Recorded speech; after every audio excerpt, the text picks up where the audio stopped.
എല്ലാ കൂട്ടുകാർക്കും എല്ലാ ഇൻവെസ്റ്റേഴ്സിനും എല്ലാ ട്രേഡേഴ്സിനും മറ്റൊരു വീഡിയോയിലേക്ക് ഹാർദവമായ സ്വാഗതം.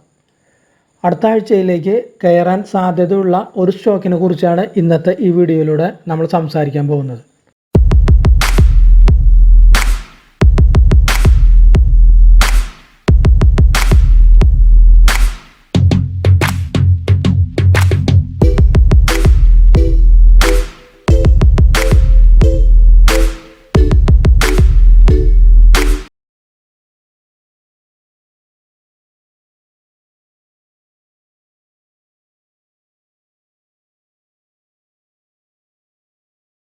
നമ്മളുടെ സ്റ്റോക്കിൻ്റെ പേര് ഉഷ മാർട്ടിൻ എന്നാണ്. നമുക്കിവിടെ കണ്ടാലറിയാം ഉഷ മാർട്ടിൻ എന്ന സ്റ്റോക്കിൻ്റെ ഒരു വീക്കിലി ചാർട്ടാണ് നമ്മളിപ്പോൾ കാണുന്നത്.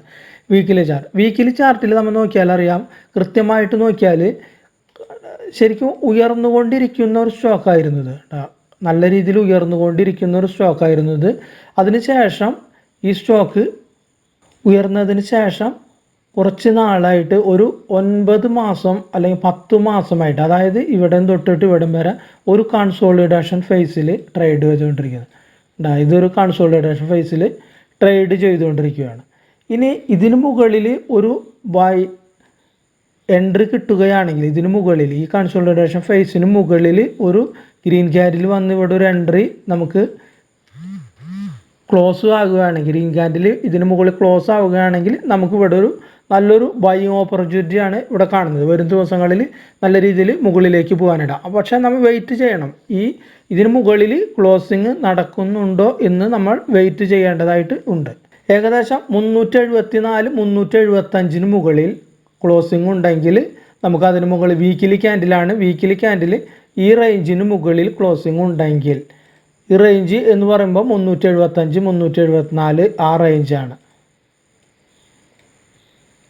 375 റേഞ്ചിന് മുകളിൽ ഒരു വീക്കിലി ക്ലോസിങ് നടക്കുകയാണെങ്കിൽ നമുക്കൊരു ബൈ ഓപ്പർച്യൂണിറ്റി ഇതിൽ സാധ്യമാണ്.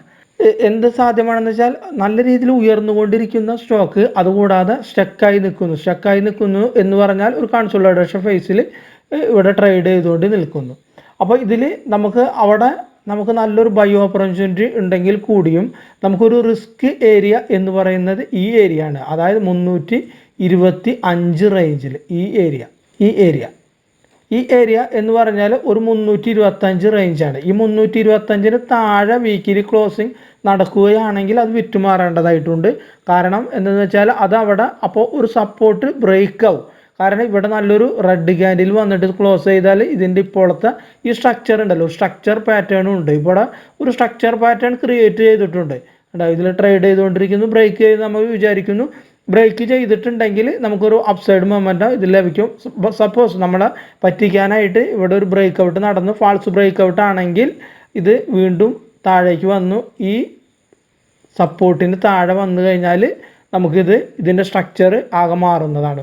അപ്പോൾ അത് പ്രത്യേകം ശ്രദ്ധിക്കണം. ഈ 325 എന്ന് പറയുന്നത് അതിന് താഴേക്ക് ക്ലോസിങ് ആണെങ്കിൽ വിറ്റുമാറാവുന്ന രീതിയിൽ അത്രയും റിസ്ക് ആണ് നമ്മൾ ഇവിടെ എടുക്കുന്നത്. ഏകദേശം 50 രൂപയുടെ റിസ്ക് നമ്മൾ എടുക്കേണ്ടതായിട്ടുണ്ട് ഇവിടെ.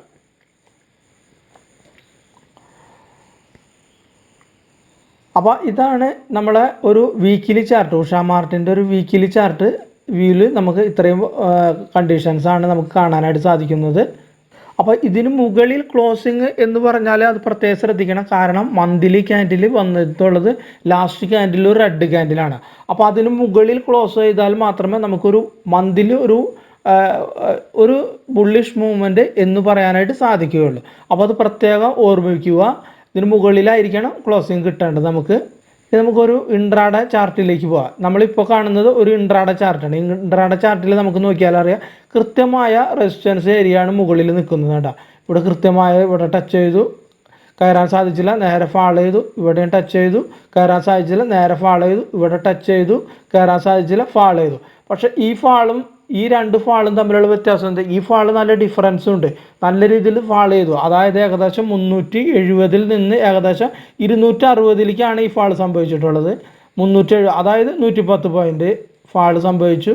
ഇവിടെ 370 നിന്ന് ഏകദേശം 270 ഈ ഫാൾ സംഭവിച്ചത്. അതായത് 100 പോയിന്റ് ഫാളാണ് ഇവിടെ സംഭവിച്ചത്. ഉണ്ടാ 100 പോയിന്റ് ഫാൾ ഇവിടെ സംഭവിച്ചു. ഇവിടെ അത്രയും ഫാൾ സംഭവിച്ചില്ല. 370 നിന്ന് ഏകദേശം 325, അതായത് 50 രൂപ ഫാൾ മാത്രം സംഭവിച്ചു. അപ്പോൾ അത്രയും ഫാള് ഓരോ റെസിസ്റ്റൻസ് പോയിന്റിലും ടച്ച് ചെയ്തിട്ട് സംഭവിച്ചു എന്ന് വെച്ചാൽ വീണ്ടും ഇത് നമുക്ക് കയറി പോകാമെന്നുള്ള ആ ടെൻഡൻസിയാണ് സ്റ്റോക്ക് കാണിക്കുന്നത്. ഇൻട്രാഡേ ചാർട്ട് വെച്ച് നോക്കുമ്പോൾ അങ്ങനെയാണ് നമുക്ക് കാണാൻ സാധിക്കുന്ന വസ്തുത. അപ്പോൾ ഇലക്ഷൻ റിസൾട്ട് വന്നു, നല്ലൊരു സ്റ്റേബിൾ ഗവൺമെൻറ് വന്നു കഴിഞ്ഞാൽ മാർക്കറ്റ് നല്ല രീതിയിൽ ഉയരും. കാരണം ഈ തുടർന്നുകൊണ്ടിരിക്കുന്ന പോളിസികൾ തന്നെ തുടരാനായിട്ട് സാധ്യതയുണ്ട്. അപ്പോൾ അതിനൊപ്പം ഈ ഷെയറും നല്ല രീതിയിൽ ഉയരും. അപ്പോൾ മുകളിൽ റെസിസ്റ്റൻസ് പോയിന്റ് ഒന്നും ഇല്ലാത്തത് കൊണ്ട് നമുക്ക് ഇത് എവിടെ വരെ പോകും എന്നുള്ളത് നമുക്ക് പ്രൊഡിക്റ്റ് ചെയ്യാനായിട്ട് പറ്റില്ല. അപ്പോൾ ഇത് സ്റ്റോപ്പ് ലോസ് ട്രയൽ ചെയ്തുകൊണ്ട് ഈ സ്റ്റോക്ക് നമുക്ക് കയ്യിൽ വയ്ക്കാം. അതായത് ട്രയൽ 375 നമ്മൾ ഒരു ബൈ എടുത്തു കഴിഞ്ഞാൽ നമുക്ക് 325 നമ്മൾ സ്റ്റോപ്പ് ലോസ് കിട്ടും. 325 നമ്മൾ സ്റ്റോപ്പ് ലോസ് കിട്ടുമെന്ന് ചോദിച്ചു. സപ്പോസ് 390 ആയി കഴിഞ്ഞാൽ ഈ സ്റ്റോപ്പ് ലോസ് പോയിന്റ് നമുക്ക് കയറ്റി വയ്ക്കുക.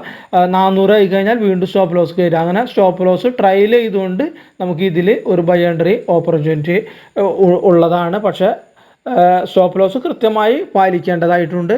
അപ്പോൾ ഇത്രയുമാണ് ഈ വീഡിയോയിലൂടെ പറയാൻ. ഇതൊരു ബൈ സെൽ റെക്കമെൻഡേഷൻ ആയിട്ടുള്ളൊരു വീഡിയോ അല്ല.